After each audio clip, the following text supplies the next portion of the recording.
Welcome to today's meeting of Democrats of Greater Tucson. My name is Larry Bodine. I'm the president, and I'll be your host today. We have a couple of really fun speakers today. We've got Hank Stephenson and Rachel Leingang from the Arizona Agenda. If you haven't heard of this newsletter, you should definitely subscribe. Well, let me tell you a little bit about our speakers. We have some really fun speakers lined up today. I want to introduce people who are going to give you the real story behind a political news story, and that would be journalists Hank Stephenson and Rachel Leingang. They bring you the political context, the gossip, and the peeks behind the scene from the Arizona Agenda newsletter. And everybody who's on the program today is entitled to a 30% discount. I will put the link in the chat during the program. I subscribe, and I highly encourage you to as well. So, in brief, Hank Stephenson has written about Arizona politics since 2008.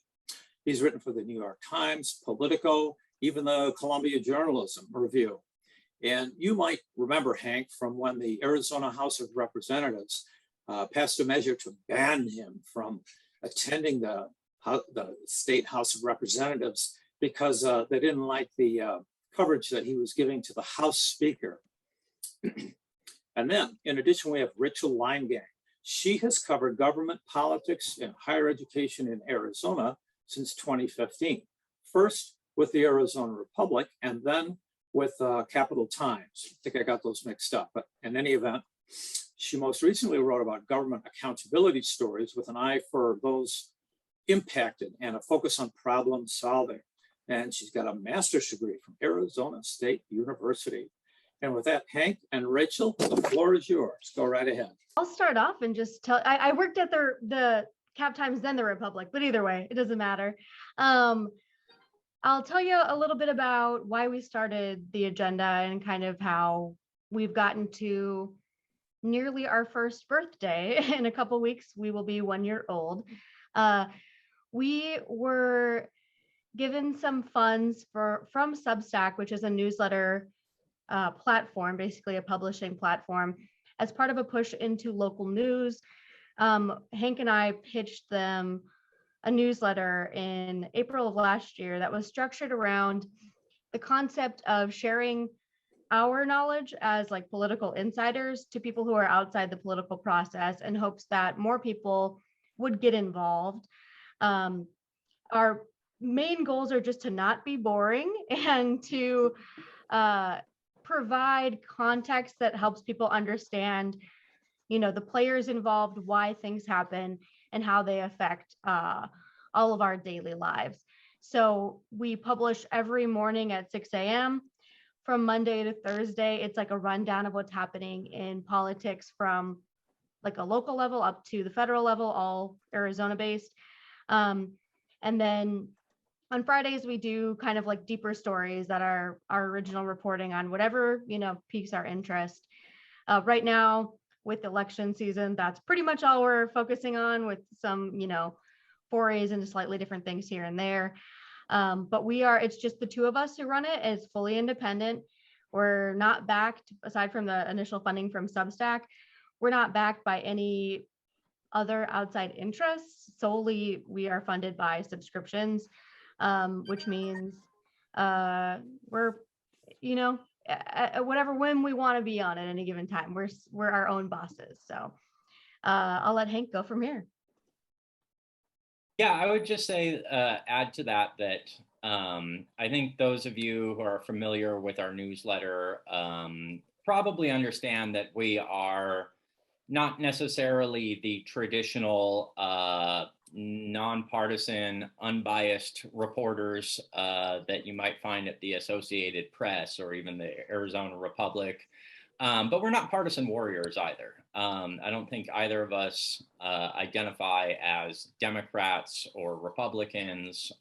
We just call bullshit where we see it. And that is our main goal with this publication, is to hold our politicians to account regardless of what letter comes after their name. And we also have a discount code that I think Larry shouted out for us for a 30% discount if you sign up now. We also set up a separate one that will give you 3 months free And that's in part because next week we hit our 1-year anniversary. And before then, we don't get to keep most of our revenues. So if you go to arizonaagenda.com/subscribe/DGT free, that'll give you a 3-month free subscription, and then you'll be on an annual subscription after that. And anything you guys can kick in would be greatly appreciated. We are, trying to make this thing work. We're pretty confident that we will be beyond sustainable and into making more money than we've ever made in journalism by 2024. But 2023 is an off year. It's going to be a time for us to tighten our belts a little bit. So we're trying to get out there into the public, introduce ourselves to a bunch of people who we haven't introduced ourselves to yet, and drum up subscriptions. So thank you guys for the invite. Thank you for listening to us.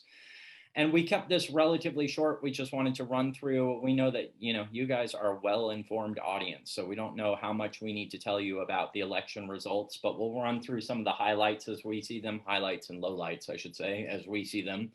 A little bit looking forward to the general election, and then just take questions. We love hearing from, the audience, anything you want to ask about state politics or journalism. Those are our 2 favorite topics to talk about. So looking at the primary election, I don't think I have to tell any of you guys that the MAGAs won. We've got Kari Lake as the gubernatorial nominee, Mark Fincham, of all people, as the choice for Republicans to run our elections in the future. Abe Hamadeh, who would not have certified the election, will be our next, will be the nominee for Attorney General. Those were all Trump endorsed candidates, but we want to take a minute to just dwell on the fact that Tom Horn also got the nomination for Superintendent of Public Instruction. He didn't have the Donald Trump endorsement, but man, what a wild pick that was. I think we also did a kind of an election prediction contest, and nobody got that one right. That was wild. So we're going to have a wild general election. Blake Masters, as the Republican nominee, also got the nod from Donald Trump for U.S. Senate. And then the legislature is getting much more MAGA as well. I think we called it a mega MAGA meltdown or something the other day, but a lot of somewhat level-headed Republicans are going to be leaving the legislature, and they're going to be replaced by just full-blown MAGA election deniers. We've got David Farnsworth coming in to replace Rusty Bowers. David Farnsworth is so far deep into the QAnon theory, it is just wild to speak to him. It's like speaking to an internet personality. Robert Scantlebury replacing Tyler Pace, although that is a somewhat competitive district, so that may be the only one of these that we're going to run through that isn't just a done deal. Janae Champ replacing Joanne Osborne, Anthony Kern coming to replace Paul Boyer.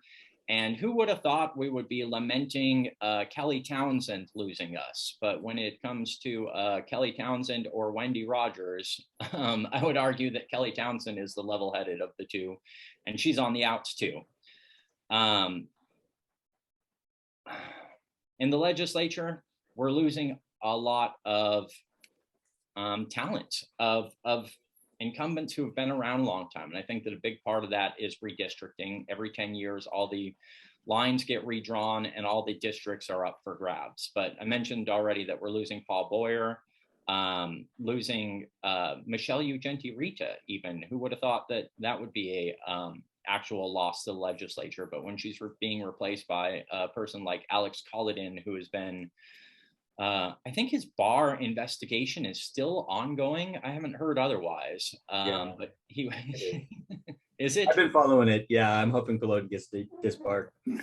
Love it. Let me know if you hear anything good about that, because the bar has kind of clammed up the last couple of times I've asked them, but I haven't heard anything to suggest that this investigation is over.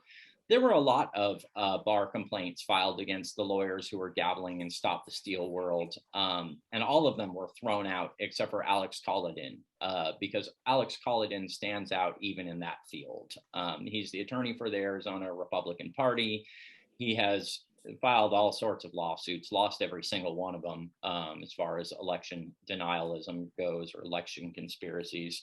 But he's very likely going to be a legislator next year. And that is the general trend on the right, is we have seen any ounce, any modicum of moderate Republicans are just being purged from the party. It's like, you know, the Tea Party years all over again, but this time it's the Tea Partiers getting purged for the more extreme candidates, the MAGAs. Ken Bennett coming back, Justine Wadsack from your neck of the woods, big QAnon type. Steve Montenegro, Maria Sims, the list goes on and on. A lot of returning lawmakers who are coming back this year.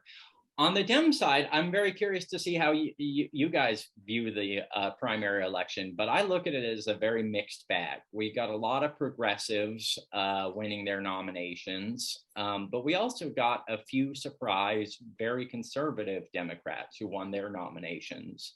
I'm thinking specifically about Catherine Miranda and Lydia Hernandez, but there were a couple others who won, kind of bucking that, you know, shift to the left, which was surprising. I mentioned Justine Wadsack, but if you thought Vince Leach was bad, that was the real takeaway for how it matters to Tucson from my perspective is, you know, Vince Leach is kind of outside of the district, but the good news is that may put a lot of these districts in play, even in a Republican year. We're seeing some signs that there is some real excitement on the, I don't know if excitement is the way to phrase it on the Democratic side, but at least fear enough to get people out there voting. So with these weak slate of statewide candidates that Republicans have nominated, I think that it is the saving grace in what should have been a very, very bruising November for Democrats. I think that Democrats still stand a shot, at least in a lot of these up ballot races in Arizona. And I guess the other thing I'd like to note about the primary is maybe a couple more things. One, we're seeing some changing voting patterns, which is pretty geeky, but actually kind of interesting to watch. I worked the polls on primary election day. I did an early voting site and then an actual election site on election day. And the number of people who looked vaguely like me, but were wearing shirts with ammunition on them, who came in on election day to cast their ballots, was just wild. There was, I mean, you could spot the Kerry Lake voters, and I try not to generalize people, but they were definitely Kerry Lake voters, and they were all voting in person, getting a ballot the day of. And that's why you saw Corinne Taylor Robeson up by 9 points at the very beginning of the night. All those people who voted early with their mail-in ballots were voting for, you know, the moderate candidate in this case. And all the MAGAs were showing up. Yeah, they're just throwing away their mail-in ballots and choosing to vote in person, or turning in their mail-in ballots by hand at the polls on election day.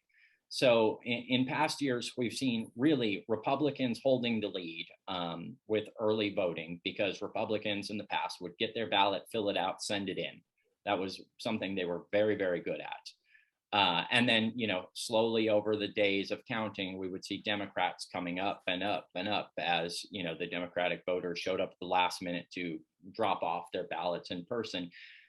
This year, I think the primary showed just how differently that trend is going. Robeson went from up 9 points to, what is it, last I checked, she was down by 4 or something. I mean, that is a huge, huge swing in numbers. So there are distinct groups of voters that are voting in distinct ways that we have not seen in the past. And I think that will carry on to the general election. So if Democrats are not up on election night of the general election, I wouldn't expect them to climb quite as strongly in the days following as they have in past years. And then I want to talk a little bit about some of the problems that we saw in the primary, but I'll turn that over to Rachel because she has been spending an outrageous amount of time in Pinal County these last couple of weeks. So one thing I want to make sure to distinguish is that we've seen a lot of like the turning point folks or the ultra megas, if you will, making hay about the election in Maricopa County. For all purposes, it seems the way the election was conducted in Maricopa County was pretty much flawless. There were small errors that happen in every election, but it seems to us at least that those groups are trying to make hay now so that come the general, should they lose, they can point to a pattern of problems that, you know, have been around since the primary and Carrie Lake simply outvoted the fraud or what have you. In Pinal County, there have been several quite serious problems that did disenfranchise voters. And I think we'll be seeing the fallout of that through this election cycle and beyond. The thing is, because that's a Republican controlled county, you know, what if that happened in somewhere like Pima County? It would be a huge, an even bigger story than it is. So there's a lot of criticism of Pima County simply for existing, but, you know, even if there are like the sort of errors that you've seen in other places, we would expect to see that it's the criticism there would be even more intense. So those are some things we're keeping an eye on in terms of the process of voting itself. And for our purposes, we've just tried to be very clear-eyed about what's a real problem and what's a manufactured problem, because much of the election problems are just manufactured to try to cry fraud at a certain point. But that doesn't mean that it's not serious when something like what happened in Pinal County happens. Their problems are, you know, very intense. They sent out the wrong ballots essentially to more than 60,000 people that were missing all of their town elections, which you have to imagine affects turnout in those elections. And town elections are the closest ones we have. Sometimes it'll be just a couple votes separating candidates. And then on election day in the primary, they ran out of ballots at, you know, more than 20 precincts, which is kind of I guess, a good example of why a lot of counties have moved to vote centers over precincts, because if that happened in Maricopa County or Pima County, they'd simply send you to another vote center since anybody can vote at those places. So that's something that we just continue to keep an eye on. And like I said, try to differentiate between a real problem and a fake one. Okay, so the general election, I'm sure, which is what you all are turning to now.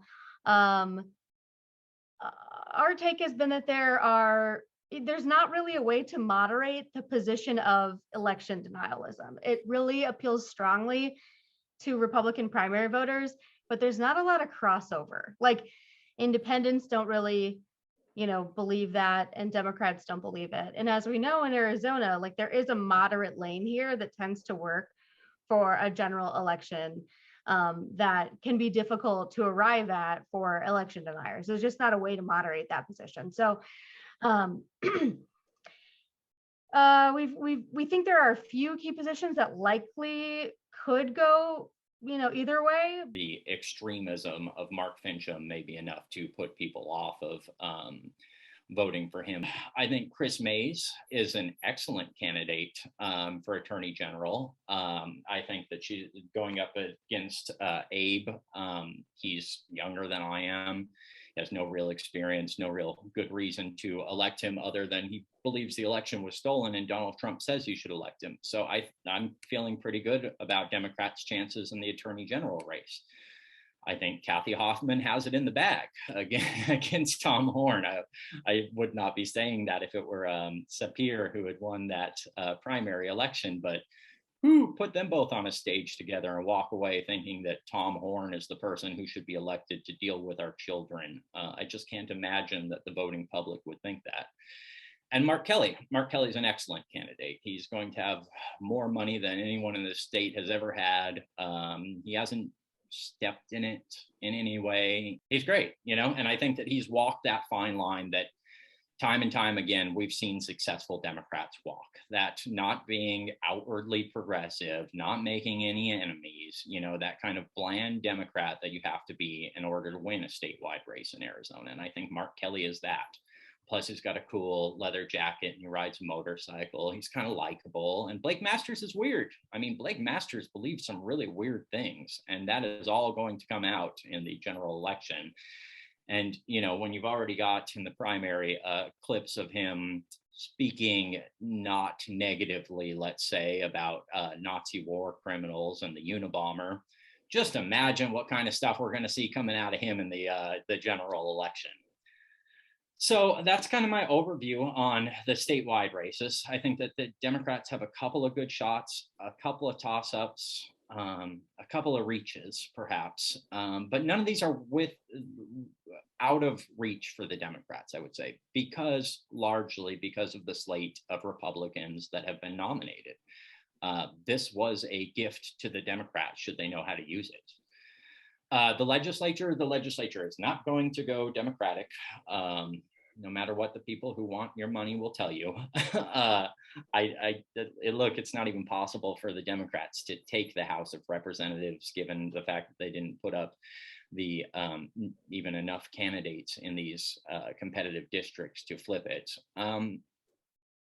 They could tie it. I don't think that's going to happen. I think that the Democrats are going to lose seats in the legislature, which makes the statewide offices like governor, attorney general, all that more important. There are 5 legislative districts that are competitive, at least on paper. None of them are in Tucson, although one of them is not too far north of Tucson. But Tucson does have one hot congressional race to watch, and that's going to be CD6, as I'm sure you all know. Kirsten Engel, great candidate, but Juan Ciscomani, there's going to be a lot of money in that race, and I don't know. I think that's pure toss-up category right there. I think those are the races we wanted to run through, but what we're really here to do is hear from you guys. Ask us anything. Let us know what you're interested in seeing from the Arizona agenda. Drop us tips, drop us lines. You guys are our bosses in many ways. So we're always looking for feedback or direction from our bosses. So fire away. All right, let's open up the floor for questions. I see George Beverly has had his hand up for a while. Go ahead, George. Good afternoon, everybody. Thank you, Hank and Rachel. I have questions, just a two-part question. First one is, as I'm new to Tucson and Arizona, moving here from Oregon, and I see once again this huge disparity. The first disparity that I see is the attack of the 13th, 14th, and the 15th Amendment. When we talk about what I see in the Democratic Party here is the failure to reach out to Black and Brown communities.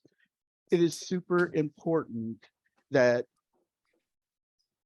the candidates do not take the Black and Brown vote for granted. What I see is the outreach is not there. So the second thing I'm going to say, but the question I'm going to ask is to Hank and Rachel, whoever want to answer, is CRT is a huge thing. And so at this level, this is what CRT is meant for.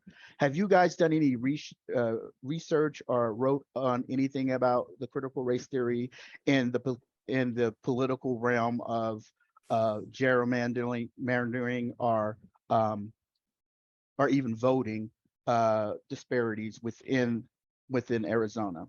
And then the second question is will you ever write about the specifics of CRT? I'm sorry, George, I don't think I understand what CRT and then the gerrymandering connection. Could you explain that a little better?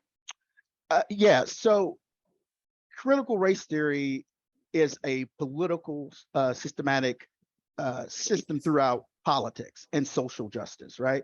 So when we talk about going to Black and Brown communities, if you're canvassing or if you're even asking talking to people on the phone, the question is the general questions are asked what's going on, but the issue is what issues and concerns that the Black and Brown community have, and is it being addressed? So when we're talking about the gerrymandering, if you redirect the district in which the senator or the legislature is very positive towards those people, then you get somebody who's not positive towards those individuals, then their vote has been lost in a way because their voices are not being heard. So that's kind of, if that makes sense. I'm not sure. Yeah, I think I got you.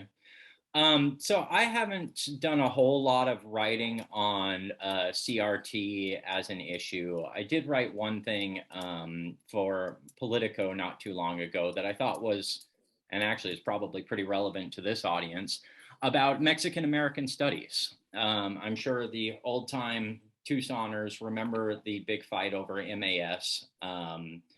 And when we started getting into this fight over critical race theory, it just so strongly echoed in my head of that time fighting over TUSD and its Mexican American Studies class.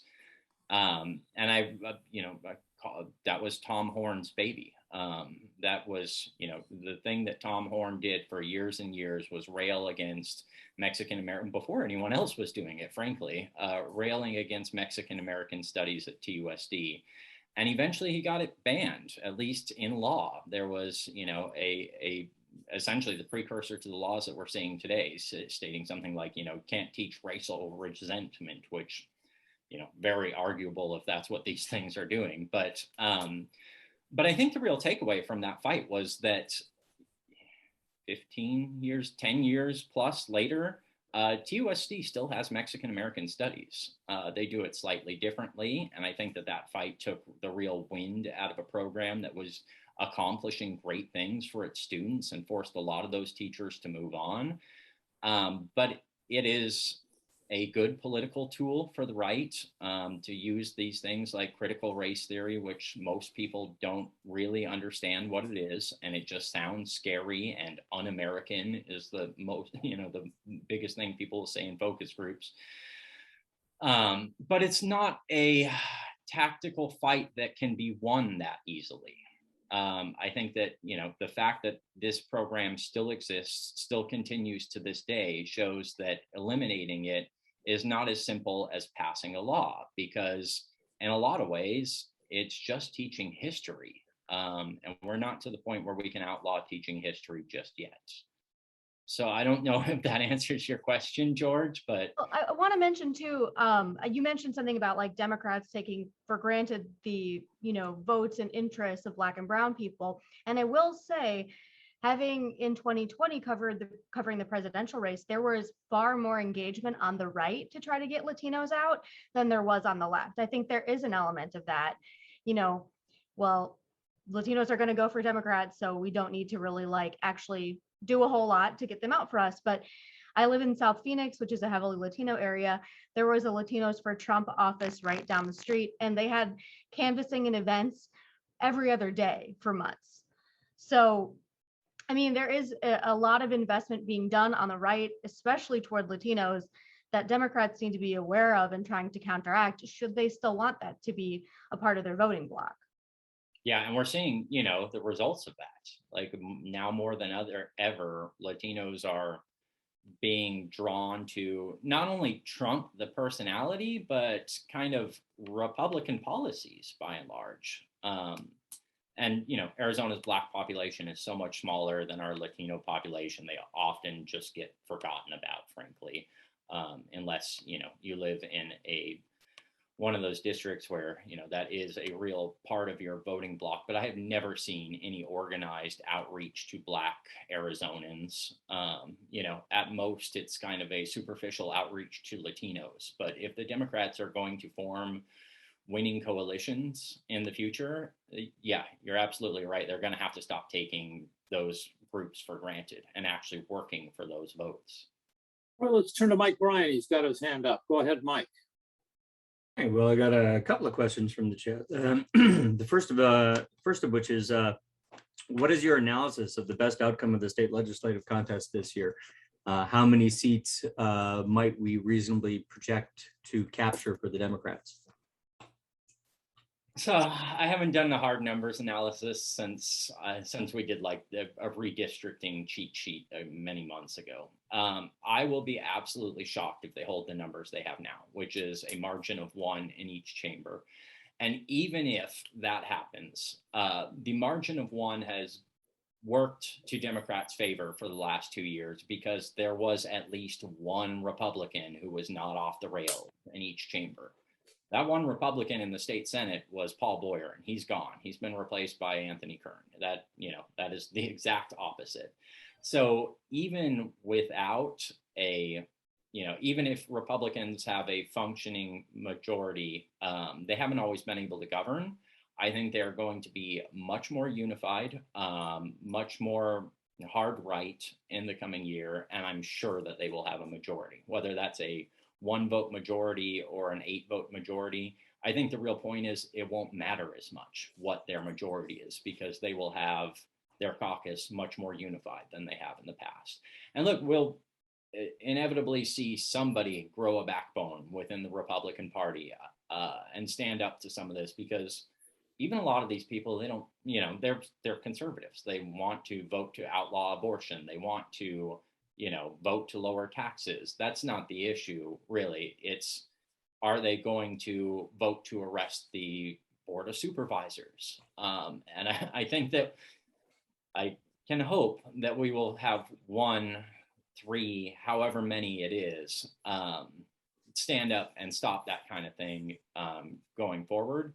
But as far as, conservative issues go, we're seeing a red wave in many ways. And I think that will translate to very conservative policies. The other part too is we don't know yet who the new Senate president or House Speaker will be. Both of them will have new leadership, and that plays a huge role in what sorts of things will move. As you saw with Karen Phan's leadership versus Rusty Bauer's leadership and what they were willing to, I guess, move forward with on election denialism.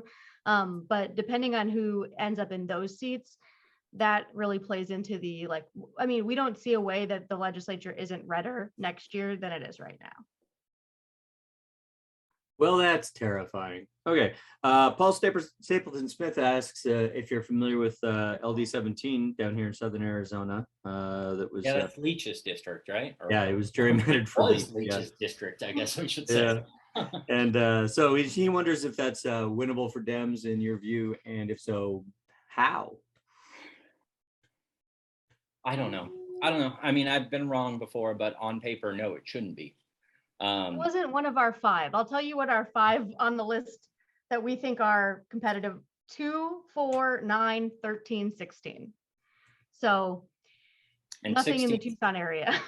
Yeah, 16's the old 8, right? That's Shope and Company's district, but that's not really Tucson. Yeah, I mean, I guess it's possible. Every year I'm surprised by a seat or two, whether the Republicans win it against all odds or the Democrats win it against all odds. And I think that, by nominating Justine Wadsack, the Republicans have shot themselves in the foot. Absolutely. So I think it could be winnable. How do you do that? I think, look at what Justine Wadsack has said and make sure as many people as possible know it. I don't know any, better strategy than that. I have no, that is a strong cut at the data there. Yeah, I'd say so. You just mentioned districts 2, 4, 9, 13, and 16, which are all, well, almost all, I think, except for one, districts that have been single shot by the DLCC this year for the Democrats. Do you have any insight into how that decision was made and the quality of that decision making, given the circumstances we're facing now? I have no particular insight into how that decision was made, although I have kind of asked around on a couple of occasions to try to see if, the party was actively pushing people out. I think that's very clear that they were, without, there's no way that more people didn't run for those offices unless somebody up top was telling them not to. I understand the logic behind that strategy, and maybe it'll pan out, maybe they'll win a seat in all those districts rather than losing both. But that's not going to get you to a win. And I hear, the Democrats have been on radio and TV kind of defending that decision over the last 6 months or whatever it's been. And they point to 2012 to 2020 that Democrats were starting that redistricting cycle just in the hole. There was a super majority at one point, and then got it all the way up to an almost majority, which is a minority. And if the plan is to wait another 10 years and make slow gains, maybe that's the best plan. I don't know. They don't pay me enough to make those decisions, but that is a very hard thing to sell to your troops when it is a strategy of losing, which is what they're doing. I mean, their strategy of giving up these seats essentially. And maybe it's a smart strategy, but try explaining it to the average person on the street and they're going to think you're an idiot. Yeah. And that's demoralizing. Yeah. I think that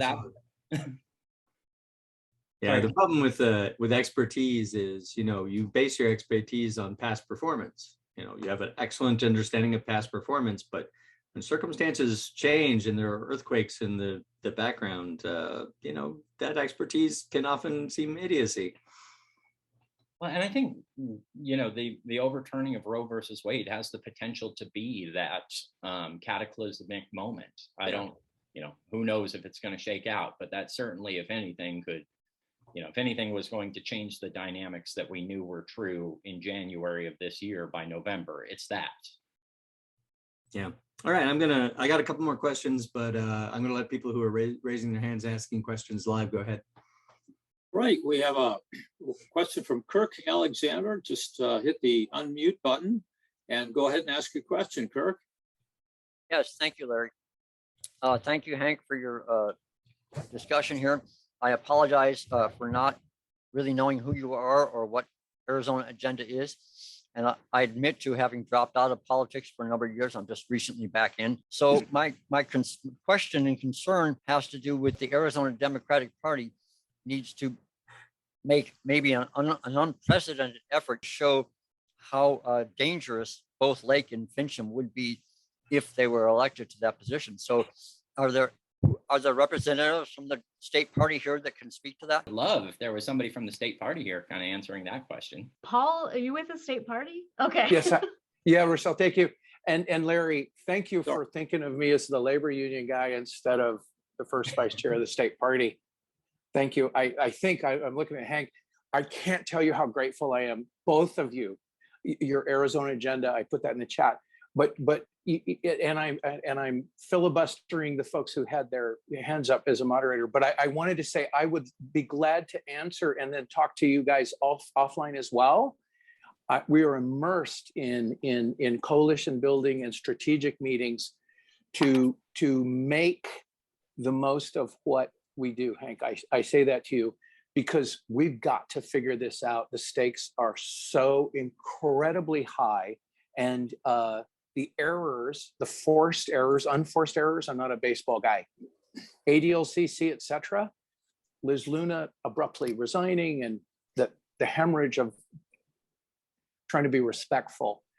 But we have to be candid and honest with each other and do the work and the innovation that heretofore we have not, and be nimble and agile. So that's it in a nutshell. And when you asked for pushback, these people on this call are fighters out there in the field, but we have to fight smarter, which is why we're so grateful for both of you and your insights and your framing. So forgive me, Larry and Michael Bryan. I just want to say that I'm here to be useful, but these are the two most useful people that I can think of at this moment for the topics at hand. Us too. Oh, I'd love to pick your brain about the coalition building and what you guys are doing offline. Let's chat one of these days. I'm sure you have my number still, right? Hard to say how this all shakes out. This is a year that everyone thought would be very strongly toward Republicans. It's a midterm. The current economic picture is really rough. The Biden administration is not popular. you're confronting all layers here. So your candidate needs to be especially strong to break through. Phil Lopes has got his hand up. Phil, go right ahead. I want to change the subject just a little bit and go back to something that Hank talked about in terms of, what's the right word? The unfriendliness of the current county recorder to the press. That surprises me, knowing her. And I'm curious, are you willing to speculate on why you think that is? I think I said it. I don't think unfriendly is the way I would describe it. It's just that I have not had luck getting a hold of them. So I don't know if it's maybe like we're reaching out to the wrong people or whatever, but if anyone knows who we should be reaching out to, I'd love to hear it. And I don't want to like say it's unfriendliness. That's not what I meant. What I meant is that I just have not been able to get in touch with folks there when things have arisen. You're That talking could be about my Pinal fault County? too. You're talking about Pinal County? Pima County. Pima County. Oh, Gabriella. Yeah. I don't, DM her on Twitter. That's the best way to get a hold of her. and I haven't reached out to that office very often. But you know, that is, I'll say it again, F.Ann Rodriguez was amazing. You know, you would call her and she would spend 45 minutes telling you just the lay of the land of everything that's happened since the last time you talked, drop you a couple of great tips about, you know, things that are happening in election world, talk some trash about somebody. She was just very candid, very open, very available. So those are big shoes to fill. But I have not, you know, put in the work to reach out to their office yet. Yeah, I did interview her like about a year ago for something we did a year ago, but then, you know, I had reached out to their office just via email a couple times to try to get answers to questions and haven't heard back. Again, though, like their job is running an election. So I do get that if you're a new recorder, your job is really steep. Your learning curve is really steep. So, but yeah, I don't want to give the impression that it was like unfriendliness or something, but just more like we are having accessibility. At least me personally, I'm having issues getting a hold. So I would call that unavailable. Maybe Yes. unfriendliness was not the right term. mhm. But I am surprised about that. Tell her to give Thank us you. a call. I'm sorry. I said, tell her to give us a call, Senator. Okay. Representative, Oh, representative. Don't you keep the top title for life? Weren't you a senator? for a year? yes, you keep it for life. Congratulations. Thank you. Let's turn now to Andrea Kennedy. Andrea, you got your hand raised. You have a question. For both Rachel and Hank. So you don't think Fontes and Hobbs. thank you, Katie, baggage not strong enough? Who would vote for Carrie Lake? Would somebody registered no party preference? Would this make them vote for someone else or not vote? I mean, I understand what you're saying. It's like, you know, all hands to the pump. But is this really going to affect anybody's voting behavior? And kind of the second part of this question is it just a matter of numbers? People who know, people knowing who they are there just more Republicans in Maricopa County? So it's like two things. Who's going to switch over because she's not a polished TV announcer? And are we just outnumbered in Maricopa, which is where all the people live? Thank you. Well, I think there's something to be said for magnetism. If we look at Donald Trump, you know, his policies were wild, policies, whatever they were. Donald Trump had a aura about him that people who don't engage with politics found appealing. There are a lot more people who have no idea who's running for governor and will not know until, you know, 1st of November or something, than I think people like us realize. And they are drawn to, a lot of times, just personality. And they have not been paying attention and will not be paying attention for the next month and a half, 2 months. So I think that you really should not discount how much just magnetism, personal je ne sais quoi, like accounts for in a campaign. And I mean, look at Trump 2016 to 2020, though. You know, those same people who voted for Trump thinking, this guy is interesting, he's different, he's shaking up the political sphere, everyone's corrupt, we should vote for the outsider. A lot of those people, after 4 years of dealing with him, changed their mind. And that's why we had Donald Trump win one election in Arizona and lose the next. I don't think it had anything to do with the Republican nominees, really. Or I'm sorry, the Democratic nominees. I think it was a referendum on Trump both times around. And the first referendum he won because people were excited about what he could be. And the second one he lost because he had just attacked everyone and everyone, you know, for 4 years and just made, I think people got tired of the reality show. So who's going to cross over? A whole bunch of people who aren't paying attention. A whole bunch of people who have no real political ideology and tune in every couple of years when it's time to vote for, you know, president or at best governor. I think there's a lot of people like that. And I forgot the second part of that question. I apologize. Who? Numbers. Are we just outnumbered in Maricopa County? You're not will limit- outnumbered I per will- se, yeah, okay. but it's like a third, a third, a third. So it depends on who can turn out independents who are not a high turnout group in general. So it's not necessarily just numbers. There's so many elements here that makes it a really complicated sort of calculation, but like it will take a lot of messaging and therefore money by both sides there to try to recruit the middle. I don't know. I know, for instance, that the Republicans are already ready to throw a bunch of money into Arizona. I don't know to what degree Democratic groups will come in for Hobbs. That will make a big difference here because neither of them, like in the Senate race, for instance, money won't be an issue because Mark Kelly and Blake Masters both have seemingly endless money. But in the governor's race, it's not as, you know, don't have a self-funder in it anymore. So there's no like personal wealth playing a role here. But yeah, I mean, our job isn't to make you feel like optimistic, but to give you a realistic take on how this is like outside of Democratic circles. I'm not hearing a lot of enthusiasm like for the Democratic ticket necessarily. Yeah, I'm always amazed when I talk to like my friends who are not at all in politics and find out, you know, for example, some of them voted for Trump. And I'm like, Jesus, I know you. Like, what happened here? You know, I would have never pegged you for a Trump voter. But they don't give a shit about politics. They don't follow this stuff year round. They saw a guy, they have a bad feeling about politics in general. You know, they just think politics is corrupt and politicians are crooked and vote out all the bums. You know, when you don't engage with this stuff on a real deep level, I think most people have a bad feeling about all politicians.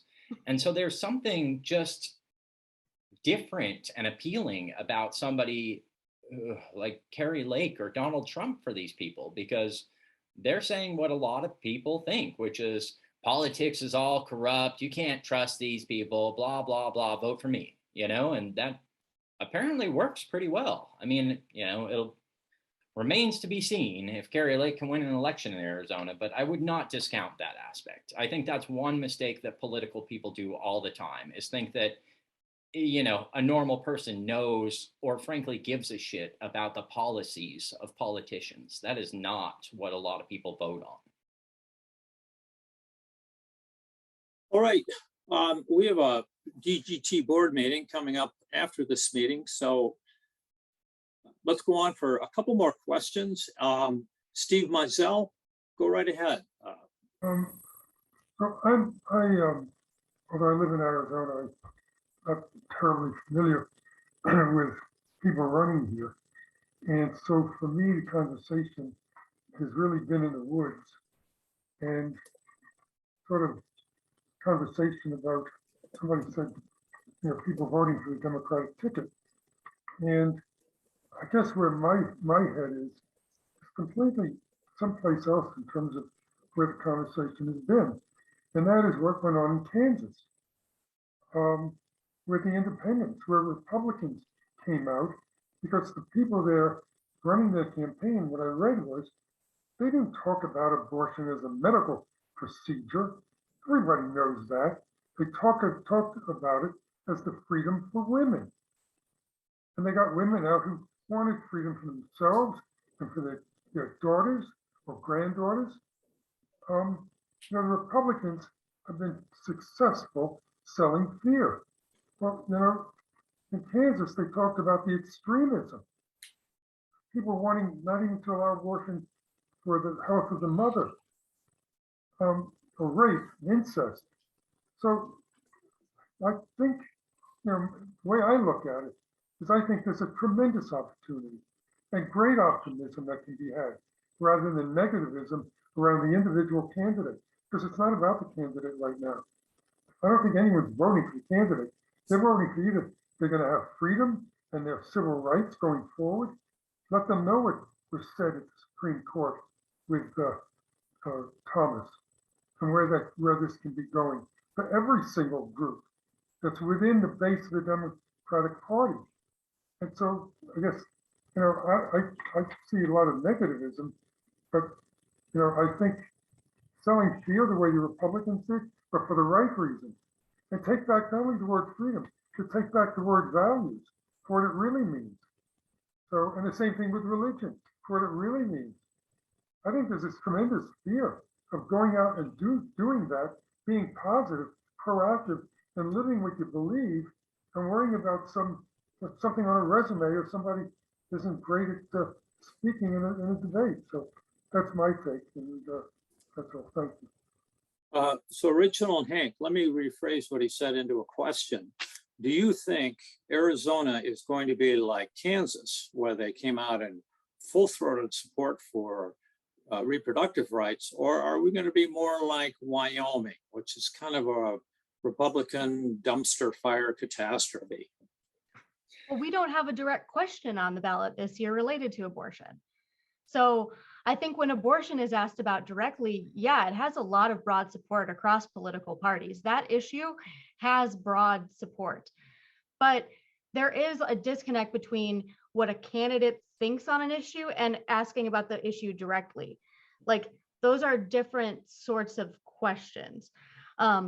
That said, I hear you on, journalists by nature are pretty cynical, pessimistic sorts. So we wouldn't come in and cheerlead for a party regardless of who we're talking to. That's not our job. But I do think, if there were a direct question on the ballot this year, there was an effort to put it this year, but it happened too quickly, related to abortion, that I think would pass. That I think would have a lot of support. There probably will be a ballot measure related to abortion in 2024, and that will probably help with turnout, though it's a presidential year, so turnout's higher at that point anyway. I don't necessarily think, though, that translates directly to support of candidates, because it's only a single issue. It's only single issue voters are really just looking at abortion, and there are in these days more people looking at that, since we're in an upside down time for abortion. I think there are probably more single issue voters on abortion this year than normal, but it is just one issue of many that people are looking at when they're looking at candidates. Yeah, look at the polling for abortion in Arizona even. It is through the roof for some level of access to abortion. That's a slam dunk. Yet the same voters are, elected Doug Ducey, elected Donald Trump in 2016. If that was, if those two things were exact correlation, I think we would see very different outcomes. And people don't make that correlation in their head that, a vote for a Republican governor somehow, does not quite translate into a vote for more abortion restrictions. I could even see a scenario where we elect another Republican governor and also pass, some sort of legalization of abortion at the same time. I think that those things are just very often unconnected in voters' heads. Wasn't Ducey and Trump in 2016 elected before Roe was overturned? Sure, yeah. And my question wasn't only about Roe. I was just talking about the use of language, talking about freedom, talking about the way they did it in Kansas, and make it about issues. Oh, I think like that is honestly one of the smartest campaign strategies that I've seen in a long time, is taking back those messages. And that is something that Democrats do on occasion, but I feel like could be employed a lot more, is just owning Paul's American flag shirt there. You know, like, there you go. So, but like, just taking those messages and turning them on their head and saying, actually, we are the party of freedom. Actually, we are the party of prosperity. You know, I think that that in many cases in Republican states is a good winning message. I just don't see it employed all that often. All right, we've gone over time, and I'd love to hear more, of course, but Hank and Rachel, why don't you sum up how people can call you up? How do we reach you to send you a tip? I put the links to a free 3-month subscription into the chat, as well as 30% off for a year. Ooh, awesome. So what are some ways that we can support you and bring our meeting to a close? So our website is just arizonaagenda.com. And make sure you spell out Arizona. If you go to AZ Agenda, that's not us, that's something else. And then our emails are super easy. So mine is just rachel@arizonaagenda.com. Hank's is hank@arizonaagenda.com. To reach both of us, it's info@arizonaagenda.com. We love your tips. Also the kind of like, you know, thoughtful questions and pushback that y'all had. We more than welcome that. You know, we're always kind of forming our ideas and analysis based on what we hear from people. So if we write something that you don't like, feel free to comment or reach out and push back. Like, we're more than comfortable with that. Try not to call us names. We don't love that. Yeah, I think that's it. And I just want to thank you guys for being here, for coming and talking to us. You guys are some of the most thoughtful and funny reporters out there these days, and using a new medium that is really reaching people where they are. So I want to thank you for the work that you do and getting news out, political news specifically to Arizona voters. So thank you very much for coming, and thank you for what you do. Thank you, guys. We'd be happy to do it anytime. And thanks for the opportunity, and subscribe if you can, and drop us tips if you got any. Well, do that. Well, thank you very much for coming. I'm going to call this meeting of Democrats of Greater Tucson to a close.